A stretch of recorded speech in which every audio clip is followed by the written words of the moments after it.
Hello and welcome to Up the Villa podcast. So today's episode, we've got a Burnley preview. Delighted to say that I'm going to be joined by Seb for this as well. So last time we played Burnley, it was a tough watch at times. It was a 0-0. We absolutely battered them, but we just couldn't put the ball in the net, which was a little bit disappointing on the night as well. Those drop points might come to haunt us come the end of the season to where we finish. So let's hope that we can be bang at it against Burnley away at Turf Moor. So, I mean, last time we played Burnley, we had 59% possession, 27 shots, 7 shots on target and 11 corners. I've never seen us have so many shots on a goal before. It was just unfortunate. And, you know, Burnley are a real good, resolute team. Their form is a bit up and down. They do get the odd surprising result, as we saw. You know, they beat Liverpool, and a credit to them that they dug in. They played really well. Their game plan was brilliant. You know, and they did a job on the champions Liverpool at Anfield. I mean, if I'm looking at some of their recent results as well, they've drew with Everton, they've beat Arsenal, they obviously drew with us, they've beat Wolves. But then they do put in a few little shockers. You know, they lost to Leeds. So they're a bit up and down. And we know how difficult Burnley are to play against. You know, they're one of the most difficult teams in the league to play. So it's going to be a tough game. So I'm bringing Seb. How do you see the game going, Seb?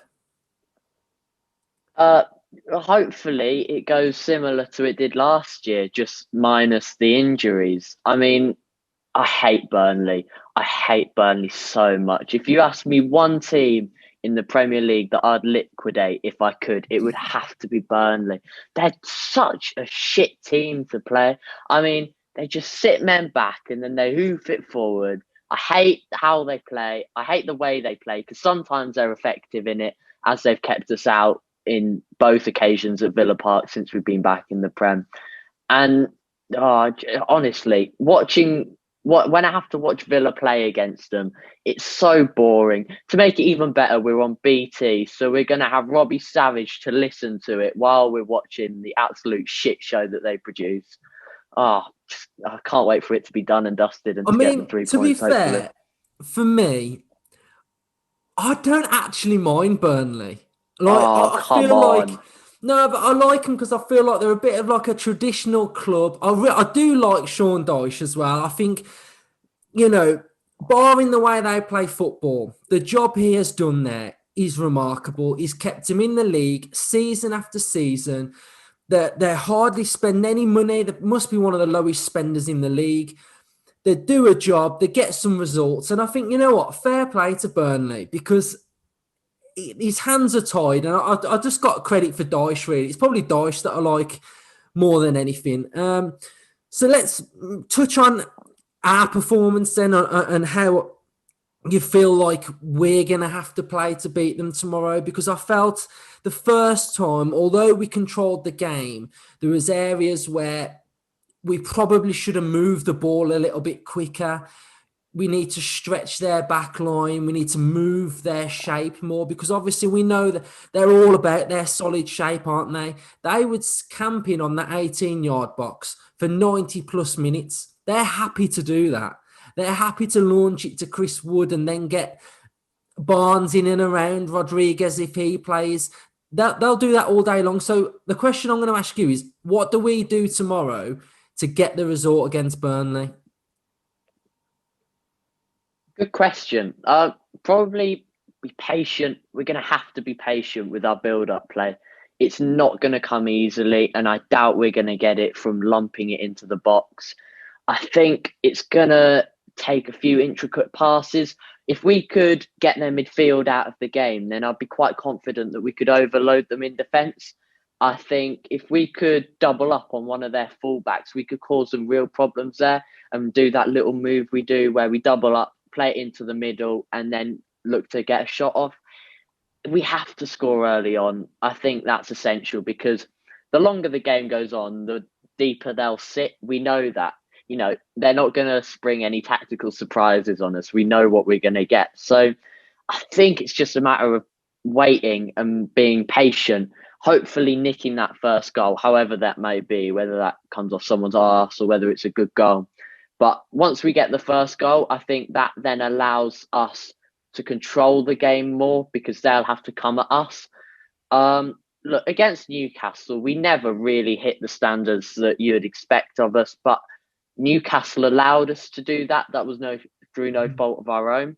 So if we could have one of those nights where we coast and it's not really that difficult, then I'm not going to complain. But look, Burnley will be there to set up for probably a draw.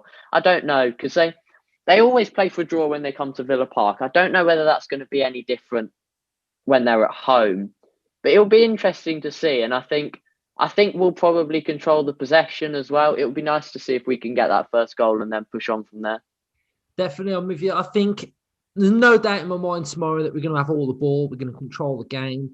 It's just what we do with it at the correct given moment. I think the decision that with Jack against Newcastle, I thought his decision making was a little bit off compared to normal. And I think tomorrow we're going to have to be bang at it, bring another level, because I think although they will play a little bit like Newcastle, I feel like Newcastle were so bad the other night, standing off us, giving us that time, giving us that space. We was able to just pick a pass at will, where I feel like tomorrow with Burnley, they're going to be in our faces straight away and make it really difficult for us and try and disrupt our rhythm. So, yeah, I just think if we can move the ball quick and get Watkins moving their defenders around, I think we'll create space for Grealish and Barkley tomorrow.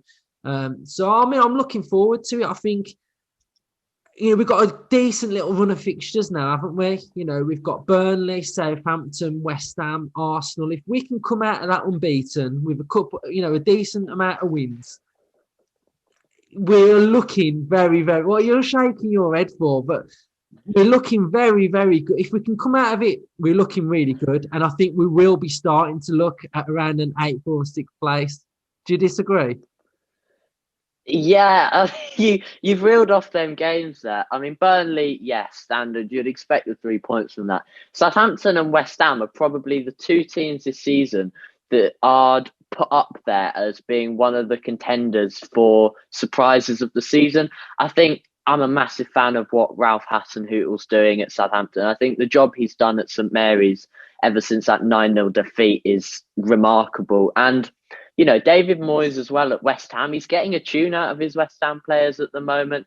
They're looking very good and very good at the back. They're very hard to break down at the moment. So I think those are two tough games. And then Arsenal, lastly, they've sort of come into a bit of form recently with Saka and Emil Smith-Rowe, two players, again, I'm massive fans of, that are really leading the line for them at the moment. So I don't think there's any easy games in there.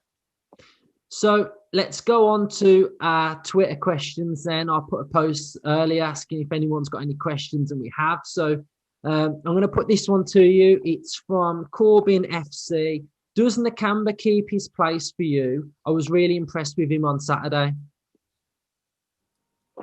Good question. No, he doesn't. And that's nothing down to him having a poor performance. I think he was quality against Newcastle. The way he broke up the play was brilliant, sitting in front of the defence. He also allowed Douglas Luiz to move into maybe an attacking role that he wouldn't get when he played alongside McGinn. However, at Burnley, where we're going to control the possession, I'd like to see McGinn get on the ball and look to drive us forward a bit more. Whereas Nakamba is more of a player suited to just sitting tight and defending and intercepting. I think we had to use Nakamba against Newcastle because of McGinn's suspension, but I'd like to see McGinn come back in for the Burnley one. Yeah, I agree with you on that as well. So another one for you. So all Villa, no filler. Would you have Wes on pitch side just to eyeball Ben Mee? Quality name. Well, yeah, sure.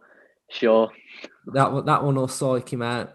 I'll go with this one. It's from Ozzy Alexander. He's put a weird one. Who's the hardest manager in the league? It's got to be Dyche, hasn't it? You won't mess with him. You've Yeah, all probably. placed me, Dyche. Although I think Hassan Hutel would give him, he wouldn't go down without a fight. Yeah, that's such a random one. And we got I'll give you this one. A question from Mark. Will Burnley actually try and attack us, being the home side? How brave are they going to be? Well, if it's anything like their recent performances, other than at Anfield, no, they won't try and attack us. No, they won't be very brave. They'll look to catch one on the break if they can at some point. Look, I'm not a massive fan of Burnley. Move on. I think we've answered that one anyway in our bit of a build up to this. So I'm going to go with this one. It's Jake AV, Nick Pope or Martinez. I think Martinez is better, but what do you guys think? For me, I'm going Martinez. Now, the reason why I'm going to go Martinez, Nick Pope is a very, very good goalkeeper. But what I'm going to say is, when I'm looking at a guy that's probably having shots peppered at him quite frequently, that he's got a big job on his hands to keep that ball out the back of the net. Whereas if you look at a guy like Martinez, who's probably having less shots at him, he's having to produce those saves probably when called upon more often than not. So I'd say Martinez. What are you saying, Seb? They're two very different goalkeepers. I see Pope as more of a shot stopper because Burnley like to sit back and absorb the pressure, whereas Martinez is more of a distributor. He'll get the ball, he'll look to move it on quickly and start attacks. But the similarities between them, they're both number twos for their countries, but arguably they both should be number one. Martinez has got to be Argentina's number one in the near future. And I think if England go into the Euros with Nick Pope, we'd stand a better chance than if we did with Pickford. One thing about Martinez as well, his distribution with the ball is so good. It's so that it was that pass for Traore against Man City. You know, he pinged that and he does that so often. So, you know, that's one thing as well. I always remember Brad Guzan's distribution was shocking. And, you know, I just always remember his goal kicks and stuff were awful. So it's nice to see that we've got a goalkeeper that can actually kick it as well. So the last one, probably answered this one as well. It's from Lloydie. Burnley are at home, so surely they have to attack us. McGinn to start if fit. Again, we've probably already touched on it. I just see us having the ball. I see us being dominant, and just hopefully we don't get caught out. So yeah, I just want to say thanks for watching. If you do watch us and you're not subscribed, please subscribe. You'll help us grow. Thanks for Seb coming on as well. And check him out on Twitter as well. He's always good for that as well. So thanks, mate. No worries. See you later. Up the Villa.